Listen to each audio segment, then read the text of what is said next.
Start. Hello नमस्कार मेरे दोस्तों, आप सभी का चाणक्य नीति क्लासेस में दिल से स्वागत है।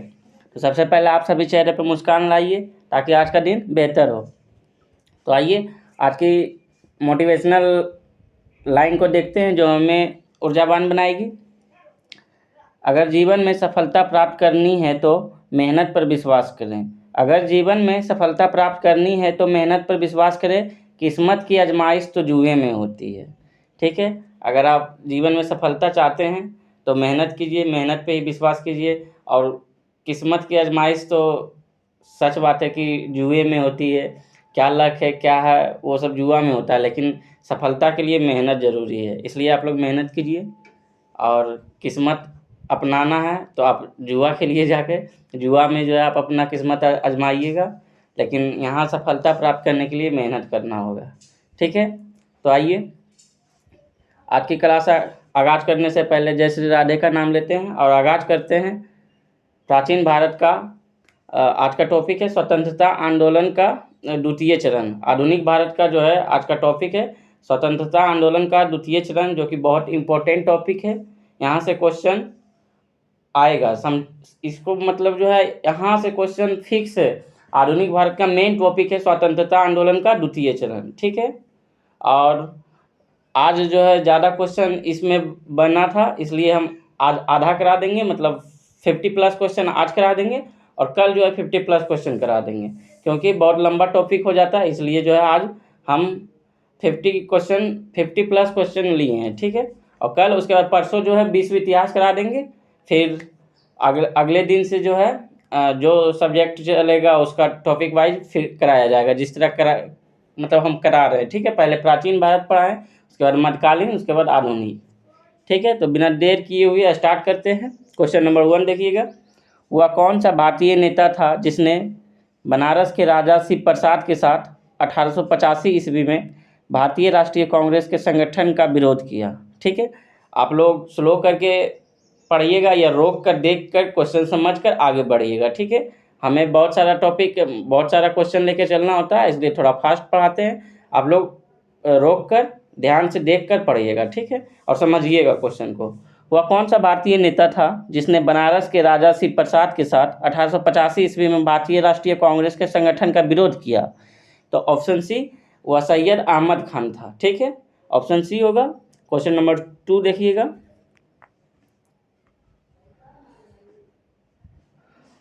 क्वेश्चन नंबर 2 देखिए। वह कौन सा प्रथम भारतीय था जो ब्रिटिश संसद के लिए निर्वाचित हुए थे? ये क्वेश्चन इंपॉर्टेंट है और आप लोग सभी लोग जानते भी होंगे। अगर आधुनिक भारत अच्छे ढंग से पढ़े होंगे तो आप लोग सभी क्वेश्चन को कर पाइएगा। वह कौन सा प्रथम भारतीय था जो ब्रिटिश संसद के लिए निर्वाचित हुए थे? तो दादा भाई नौरोजी, जो कि ब्रिटिश संसद के लिए निर्वाचित हुए थे। क्वेश्चन नंबर 3 देखिएगा। 1866 ईस्वी में दादा भाई नौरोजी द्वारा निम्नलिखित में किस एक शहर में ईस्ट इंडिया एसोसिएशन की स्थापना की थी? तो सबसे पहले क्वेश्चन यहाँ और एक बना है, ईस्ट इंडिया एसोसिएशन की स्थापना कब हुई? 1866 ईस्वी में। कहाँ? तो लंदन में। किसके द्वारा? तो दादा भाई नौरोजी के द्वारा। ठीक है, इस क्वेश्चन से 3-4 पॉइंट निकलता है। ईस्ट इंडिया कंपनी की स्थापना कब हुई? 1866 ईस्वी में। कहाँ पर? लंदन में। और किनके द्वारा? तो दादा भाई नौरोजी के द्वारा। ठीक है, तो इसका आंसर बी होगा। ईस्ट इंडिया कंपनी की स्थापना, ईस्ट इंडिया एसोसिएशन की स्थापना जो है ऑप्शन बी लंदन में किया गया था, दादा भाई नौरोजी के द्वारा। क्वेश्चन नंबर 4 देखिएगा। 1885 ईस्वी में भारतीय राष्ट्रीय कांग्रेस के प्रथम अधिवेशन की अध्यक्षता किसने की? बहुत इजी क्वेश्चन है और ये बहुत इंपॉर्टेंट क्वेश्चन है। 1850, कन्फ्यूज मत होइएगा। ऐसा नहीं कि आंसर बगल में है तो देख कर लगाना है। पहले खुद जो है ऑप्शन को छाट कर खुद से आंसर अपने मन में लगा लेना है, उसके बाद आंसर देखना है। तो बताइएगा 1885 ईस्वी में भारतीय राष्ट्रीय कांग्रेस की प्रथम अधिवेशन की अध्यक्षता किसने की थी? तो WC बनर्जी, वोमेश चंद्र बनर्जी। WC का फुल नेम जो है WC बनर्जी का वोमेश चंद्र बनर्जी। ठीक है, इन्होंने प्रथम अध्यक्षता की थी। ठीक है, कांग्रेस की प्रथम अधिवेशन की अध्यक्षता WC बनर्जी के द्वारा किया गया था।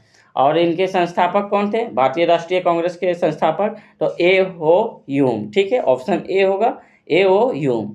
और प्रथम जो है अधिवेशन की अध्यक्षता WC बनर्जी। इंपॉर्टेंट है, ध्यान दीजिएगा। क्वेश्चन नंबर 5 देखिएगा, निम्नलिखित में कौन भारतीय राष्ट्रीय कांग्रेस के आरंभिक वर्षों में अध्यक्ष थे?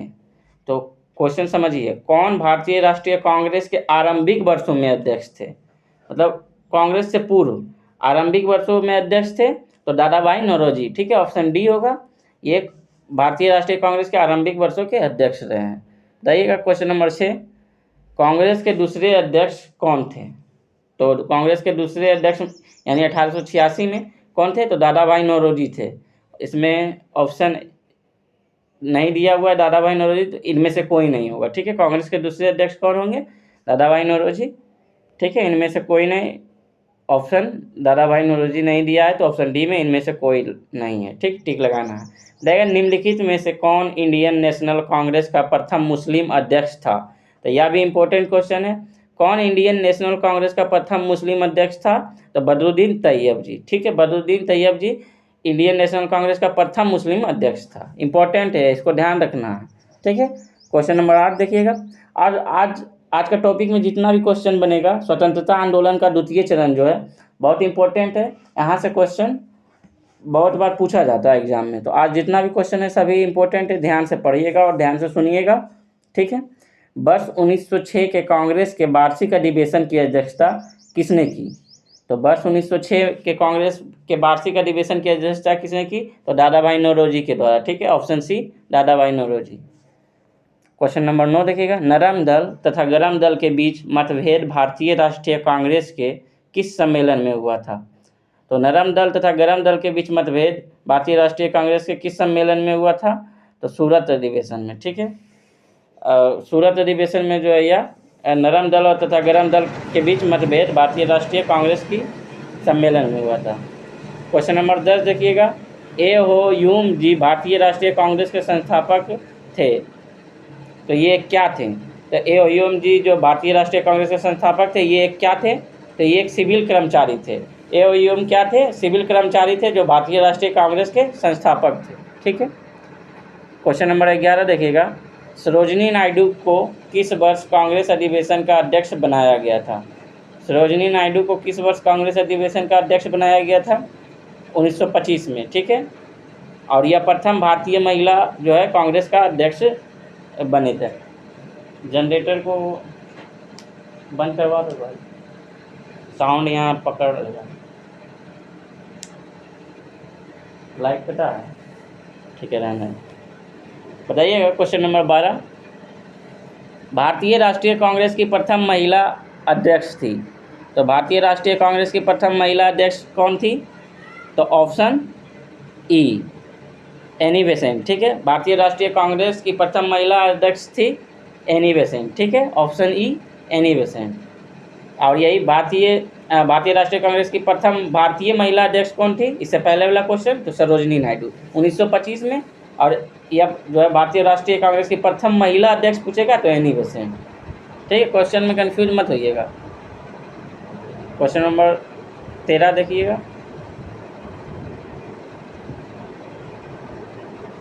किस एकमात्र कांग्रेस अधिवेशन की अध्यक्षता महात्मा गांधी ने की थी? तो बेलगांव 1924 में जो है कांग्रेस अधिवेशन की अध्यक्षता महात्मा गांधी जी के द्वारा किया गया था। ठीक है, 1924 में हुआ था बेलगांव अधिवेशन। ये जो है एकमात्र कांग्रेस अधिवेशन की अध्यक्षता महात्मा गांधी ने की थी। ठीक है, क्वेश्चन नंबर 14 देखिएगा, भारत में सचिव पद किसके द्वारा निर्मित किया गया था? तो भारत में सचिव पद जो है भारत सरकार अधिनियम 1858 के तहत जो है भारत में सचिव पद निर्मित किया गया था। ठीक है, अब भारत में सचिव पद का किसके द्वारा निर्मित किया गया था? तो भारत सरकार अधिनियम 1858। क्वेश्चन नंबर 15 देखिएगा, 27 दिसंबर 1911 को पहली बार जन गण मन कहाँ पर गाया गया? तो ऑप्शन सी कोलकाता। कलकत्ता आप लोग क्वेश्चन इस जो है सभी लोग जानते होंगे। 27 दिसंबर 1911 को पहली बार जन गण मन कहाँ पर गाया गया? ऑप्शन सी कोलकाता में। ठीक है, जवाहरलाल नेहरू कितनी बार राष्ट्रीय कांग्रेस के अध्यक्ष थे? तो ये 3 बार रहे। जवाहरलाल नेहरू कितनी बार राष्ट्रीय कांग्रेस के अध्यक्ष रहे? 3 बार। क्वेश्चन नंबर 17 देखिएगा, निम्नलिखित में कौन सा नेता नरमपंथी नहीं था? तो नरमपंथी नहीं था लाला लाजपत राय। ठीक है, बाकी ये तीनों जो सुरेंद्र नाथ बनर्जी, ए ओ ह्यूम, गोपाल कृष्ण गोखले सभी लोग नरमपंथी नेता थे। ठीक है, तो ऑप्शन ए होगा, नरमपंथी नेता नहीं थे लाला लाजपत राय। ठीक है। क्वेश्चन नंबर 18 देखिएगा, निम्नांकित में किस अंग्रेज गवर्नर जनरल के समय 1911 में भारत की राजधानी कलकत्ता से दिल्ली स्थानांतरित करने की घोषणा की? तो लॉर्ड हार्डिंग के समय जो है राजधानी कलकत्ता से दिल्ली स्थानांतरित करने की घोषणा की थी। ठीक है। घोषणा 1911 में हुआ, लेकिन बना पूर्ण रूप से 1912 में। ठीक है। क्वेश्चन नंबर 19 देखिएगा, ब्रिटिश सरकार ने बंगाल विभाजन को प्रतिसंहित किस वर्ष किया? तो बंगाल विभाजन को जो है प्रतिसंहित किस वर्ष किया? तो 1911 में। ठीक है। बंगाल विभाजन को प्रतिसंहित किस वर्ष किया? 1911। Option D 1911। तो बंग भंग का उद्देश्य क्या था? मुसलमानों की मांग मनाना, या हिंदू और मुसलमानों को संतुष्ट करना, या विद्रोह दबाना, या पश्चिम और पूर्वी बंगाल के हिंदुओं का विभाजन करना और हिंदू मुसलमान तनाव? तो ऑप्शन डी बंग भंग आंदोलन का था पश्चिम, जो कि अभी बांग्लादेश है। हाँ बताइए, उस टाइम भारत आज मतलब जो बांग्लादेश नहीं बना था, तो पश्चिम और पूर्वी जो बंगाल के हिंदुओं का विभाजन करना और हिंदू मुस्लिम में तनाव लाना। ठीक है। ऑप्शन डी होगा। क्वेश्चन नंबर 21 देखिएगा, कर्जन ने भारत का विभाजन कब किया? तो आप लोग सभी लोग जानते होंगे, कर्जन ने भारत का विभाजन कब किया? 1905 में। लॉर्ड कर्जन के समय जो है तो भारत का विभाजन 1905 में किया था। ठीक है। कर्जन है तो 1905 आएगा। क्वेश्चन नंबर 22 देखिएगा, निम्नलिखित में किसने बंगाल का विभाजन को निरस्त किया? तो बंगाल को विभाजन को किसने निरस्त किया था? तो लॉर्ड हार्डिंग। लॉर्ड हार्डिंग के द्वारा जो है बंगाल विभाजन को निरस्त किया गया। क्वेश्चन नंबर 23 देखिएगा,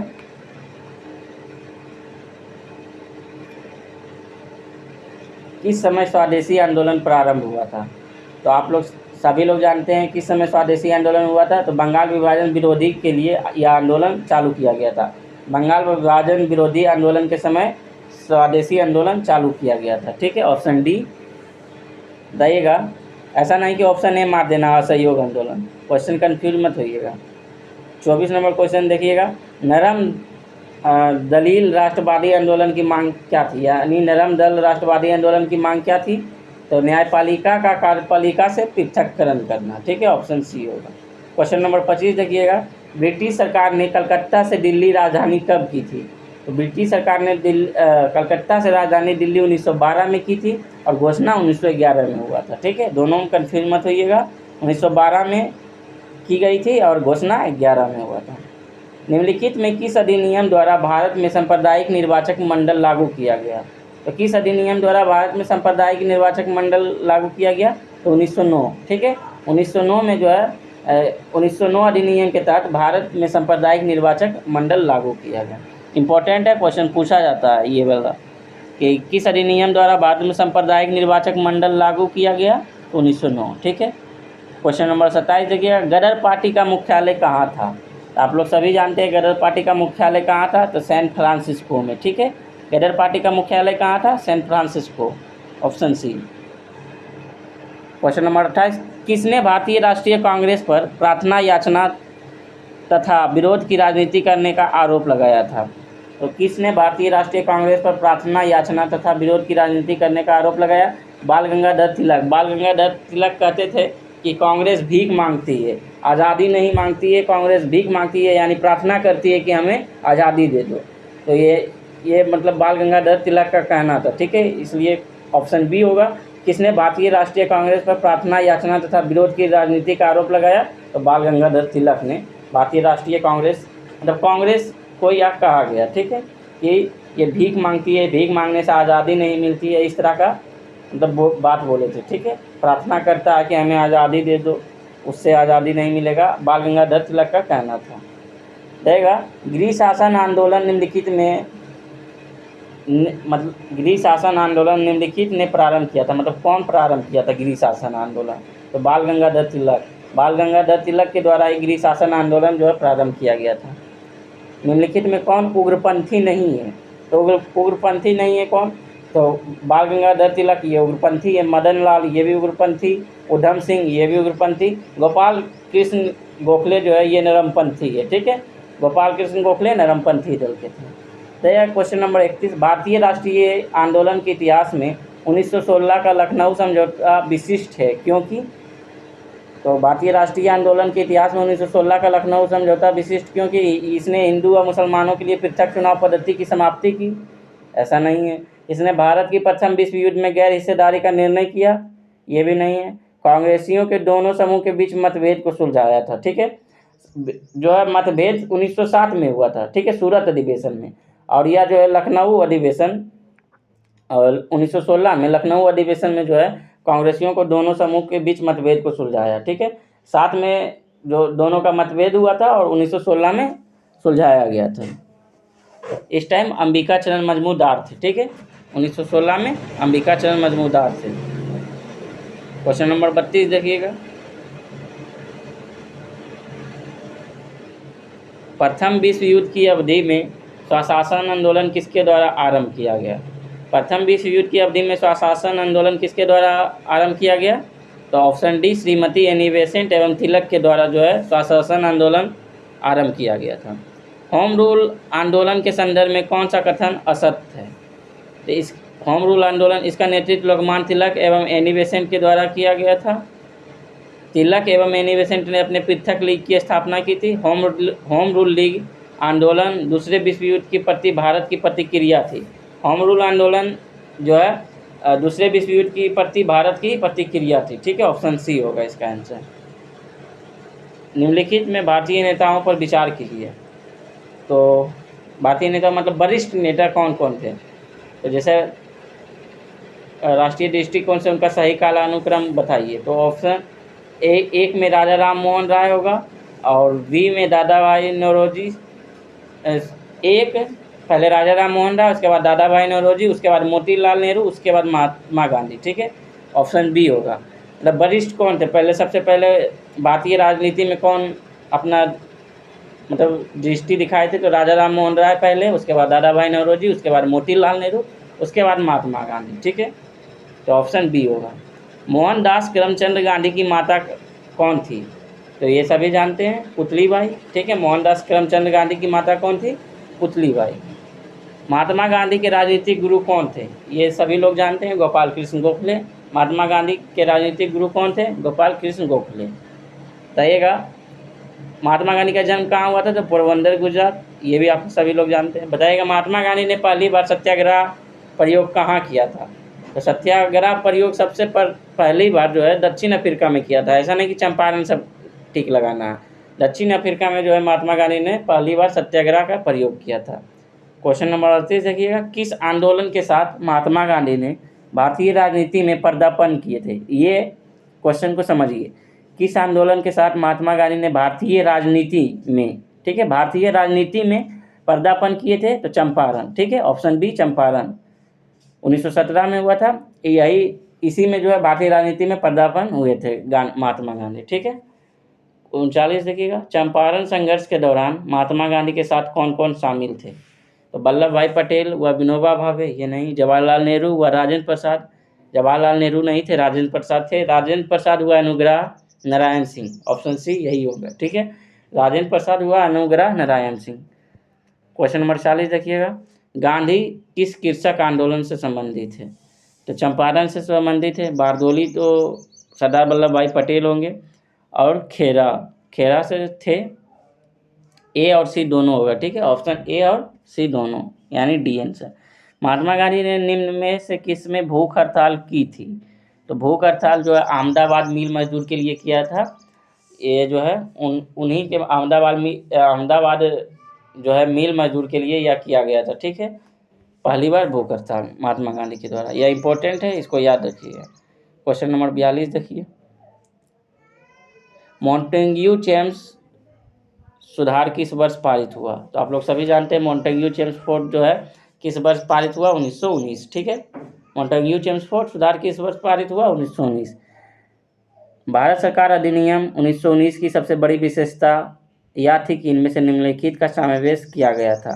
तो भारत सरकार की सबसे बड़ी जो है विशेषता द्वैध शासन थी। ठीक है, द्वैध शासन 1919 अधिनियम 1919 के तहत द्वैध शासन लागू किया गया था। ठीक है, प्रांतों में जो है अधिनियम 1919 के तहत यह द्वैध शासन लागू किया गया था और इसे समाप्त 1935 के तहत किया गया था। ठीक है।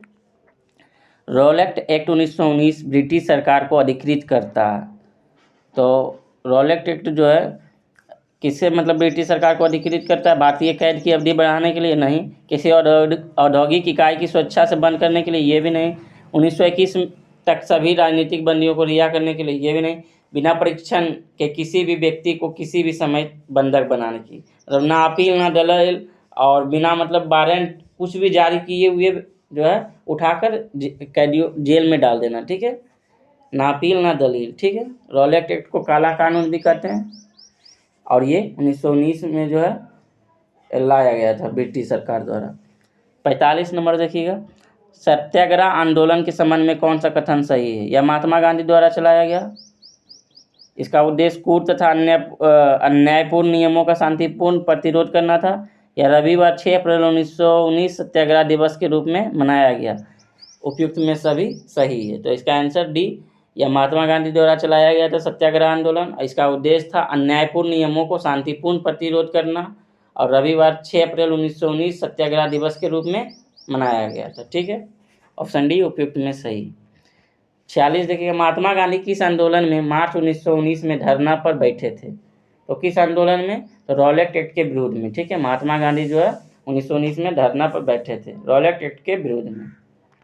क्वेश्चन नंबर 47 देखिएगा, 1919 में गांधी जी ने सत्याग्रह सभा का आयोजन किसके विरोध में किया? तो आप लोग सभी जानते हैं भारत प्रशासनिक अधिनियम नमक कानून, ऑप्शन बी रॉलेट एक्ट और सी भारतीय प्रशासनिक अधिनियम 1919 या डी जलियांवाला संहार। तो आप लोग ऑप्शन डी मत लगाइएगा, रॉलेट एक्ट के विरुद्ध में जो है गांधी जी ने सत्याग्रह सभा का आयोजन किया था। ठीक है। क्वेश्चन नंबर 48 देखिएगा, गांधी जी ने 1919 में किसके विरुद्ध में सत्याग्रह चलाया? गांधी जी ने 1919 में किसके विरुद्ध में सत्याग्रह चलाया? तो रॉलेट एक्ट के विरुद्ध में। ठीक है। गांधी जी ने 1919 में जो है सत्याग्रह चलाया था रॉलेट एक्ट के विरुद्ध, ऑप्शन ए होगा। ठीक है। 13 अप्रैल 1919 को जलियांवाला बाग में सामूहिक हत्या हुई थी। इसमें नृशंस हत्या का दिन माना जाता है। हत्या होने से पहले इकट्ठा होने का कारण क्या था? तो आप लोग सभी जानते हैं कि ये जो एक इकट्ठा जो हुआ था किस लिए? तो सैफुद्दीन किचलू तथा डॉक्टर सतपाल को गिरफ्तार करने के विरोध में। ठीक है। किचलू तथा सतपाल को जो है गिरफ्तार करने के विरोध में वहाँ जलियांवाला बाग में जो है सामूहिक रूप से बैठक हुआ था। उसी में जो है अंग्रेज़ों के द्वारा एकाएक गोलीबारी चलाई गई। ठीक है।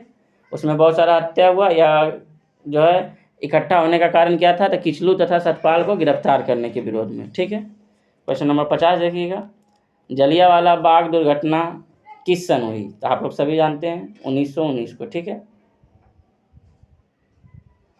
क्वेश्चन नंबर 51, जलियांवाला नरसंहार के लिए उत्तरदायी माइकल ओडायर को किसने मारा? तो आप लोग सभी जानते हैं कौन मारा? तो उधम सिंह। ठीक है। वहाँ जाके मारा। ठीक है। जलियांवाला नरसंहार के लिए उत्तरदायी माइकल ओडायर थे और इसे किसने मारा? तो उधम सिंह के द्वारा। हंटर आयोग की नियुक्ति कब की गई? तो हंटर आयोग की नियुक्ति जलियांवाला बाग हत्याकांड के दौरान जो है हंटर आयोग की नियुक्ति की गई इसके जांच के लिए। ठीक है। जलियांवाला बाग हत्याकांड के जांच के लिए हंटर आयोग की नियुक्ति की गई थी। भारतीय राष्ट्रीय कांग्रेस ने किस वर्ष संरचनात्मक परिवर्तन किया? तो भारतीय राष्ट्रीय कांग्रेस ने किस वर्ष संरचनात्मक परिवर्तन किया? तो ऑप्शन बी 1920 ईस्वी में। ठीक है। या जो है इस वर्ष संरचनात्मक परिवर्तन किया भारतीय राष्ट्रीय कांग्रेस ने। क्वेश्चन नंबर 54 देखिएगा, भारतीय राष्ट्रीय कांग्रेस ने असहयोग आंदोलन की प्रतिज्ञा सितंबर 1920 में कहाँ की थी? तो कलकत्ता में। ठीक है। असहयोग आंदोलन की प्रतिज्ञा सितंबर 1920 में कहाँ की थी? तो कलकत्ता में। गांधी जी ने किस आंदोलन के चौरी चौरा कांड के बाद वापस ले लिया? तो आप सभी लोग जानते हैं चौरी चौरा कांड के बाद वापस ले लिया था असहयोग आंदोलन। ठीक है। असहयोग आंदोलन जो है जब चौरी चौरा कांड हुआ तब उन्हें पुनः वापस ले लिया। स्वराज पार्टी की स्थापना 1927 ईस्वी में किसने की थी? तो मोतीलाल नेहरू और सी आर दास के द्वारा। ठीक है। मौलिक रूप से खिलाफत आंदोलन था तो एक धार्मिक आंदोलन। मौलिक रूप से खिलाफत आंदोलन क्या था? एक धार्मिक आंदोलन था। इसमें जो है खलीफा को जो है खलीफा पद से हटाने के लिए यह विरोध किया गया था और इसी में जो है गांधी जी हिंदू मुस्लिम की एकता दिखाकर असहयोग आंदोलन प्रारंभ कर दिए थे। ठीक है। क्वेश्चन नंबर 58 देखिएगा, सूची 1 तथा सूची 2 को मिला है तो रॉलेट एक्ट किससे है? तो रोलेट एक्ट केंद्रीय प्रांतीय सरकार के बीच स्पष्ट विभाजन, ठीक है। मॉन्टेग्यू चेम्सफोर्ड सुधार, इल्विटविल विवाद, इसका आंसर देख मिला लीजिएगा, ऑप्शन डी, ठीक है। मिला लीजिए, एक का क्या है,